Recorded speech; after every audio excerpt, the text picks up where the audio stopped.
people are afraid of the process. They want to become a swimmer, but they don't want to jump into the pool because the process is painful. Process is hard. There's the only one way you can be successful in life. To be successful is through suffering. Suffering is that go through such struggle because that's the way life, nature is. Even all species struggle. You know, if you look at a butterfly from a pupa to up to the in the chrysalis. So it's struggling. It is always struggling. A scorpion molts 6-7 times before he reaches adulthood. Molting is very dangerous. A snake molts. So that's why the panic attack, anxiety attacks are from our what they call a reptilian brain, where those days panic attack are signs that something is wrong. You must do something about it. Panic attack, panic. Everyone have panic attack. Everyone have anxiety, but some people have extreme. Could be many reasons, could be external issues. But these are signs, a reptilian brain, like you mentioned, to say, do something about it. These are the signs. This is how we have survived. You know, these are signs. But when you ignore it, I mean, sometimes some people, like some situations, they don't know what to do. Because like severe panic attack, the cumulative stress leads to panic attack. But if the stress is not abated, it leads to extreme panic attack.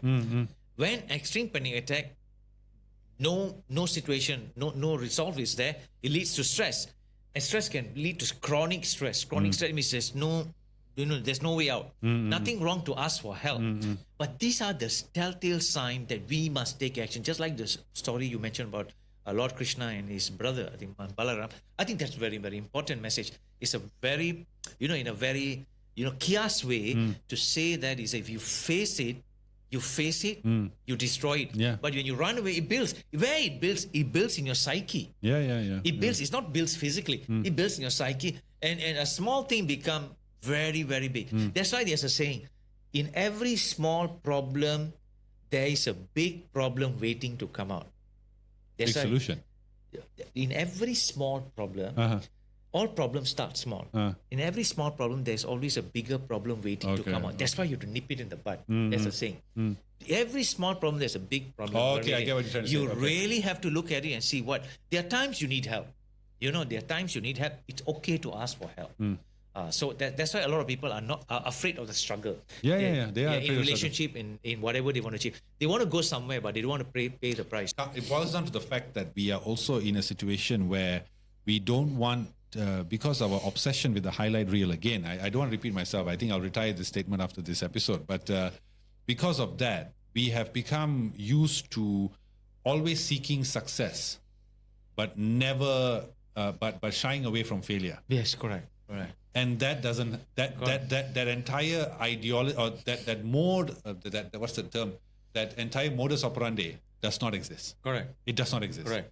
Every great man, entrepreneur, man or woman or whatever, leader or whatever, has failed miserably in their life. Yes, correct. Miserably, yes. So they have lost money that you can't even imagine. Yes, correct. Right? I tell you one story of a local person. Once I went for a talk and they had a panel of speakers. They had many speakers on the day, but the one that I saw was by, I don't know whether he's a Tantri, but his name is Rajasingam. He's the owner of BAC. Yes, the chairman of BAC. Yes. I don't know whether, is he a Tantri? I think he's a Tantri, right? Tantri Rajasingam. I'm not sure. Yeah.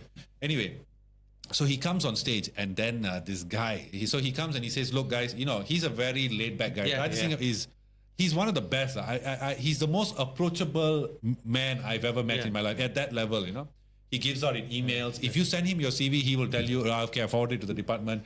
It could not be him. I don't know, but it seems like to be him. So anyway, he was telling, so he came on the mic and he said, look, I'm not going to give a speech. I want all of y'all, whoever has a question, ask the question and I will give my answer. Then everybody and this one Indian guy, I won't forget. That was just after the very hit movie Pata from Rajinikanth. So maybe this Indian guy was fired by that whole fever of Rajinikanth, and he went on stage. He got up and he said, "Look," he said, "you are a very successful man. You have made so much money. You've made a lot of money. You're success. How can you ever understand our plight?"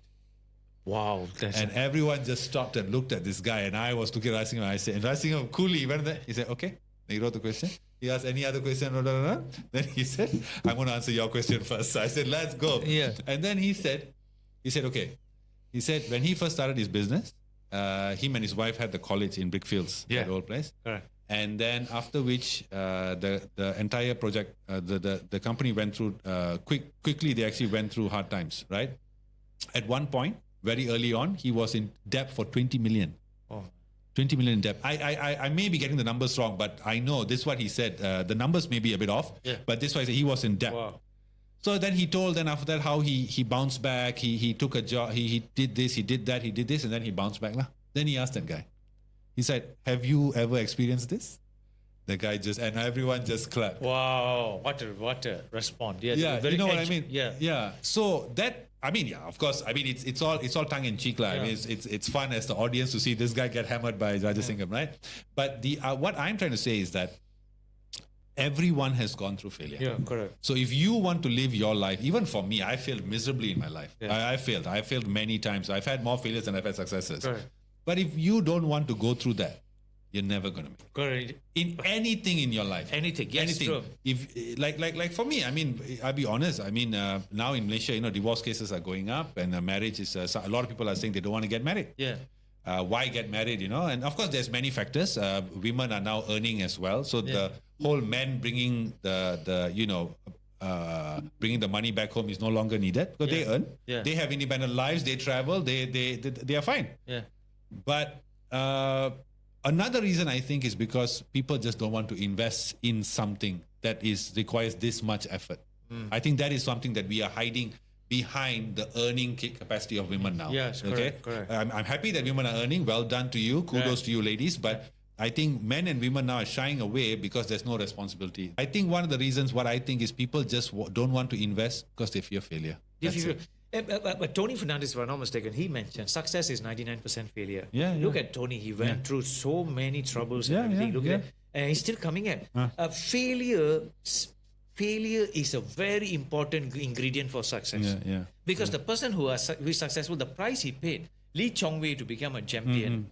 What the price he paid? Michael Schumacher. If you read the book by Lee Chong Wei, there's one very nice story there when he was world number one at that point.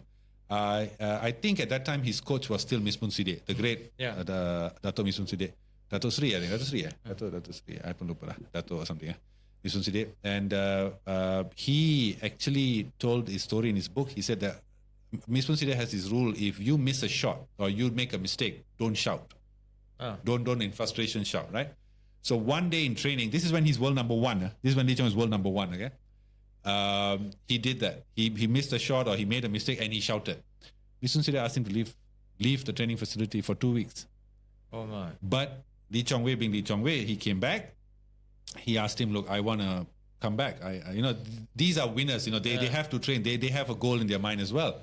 So Mr. said, fine, you can come back, but you cannot train. You can only pick up all the shuttlecock. This is world number one. Yeah, correct. You're world number one. And he obeys. You have to have humility as well. Like for me, I've met some people who are very successful. I mean, I'm nowhere close there as well. But one thing I've learned from them is one of the mistakes I did early on in my life was that people who are very successful, whether it's in their marriage or in their work or in their business or any part of their life, right? They have this one similar quality I've noticed.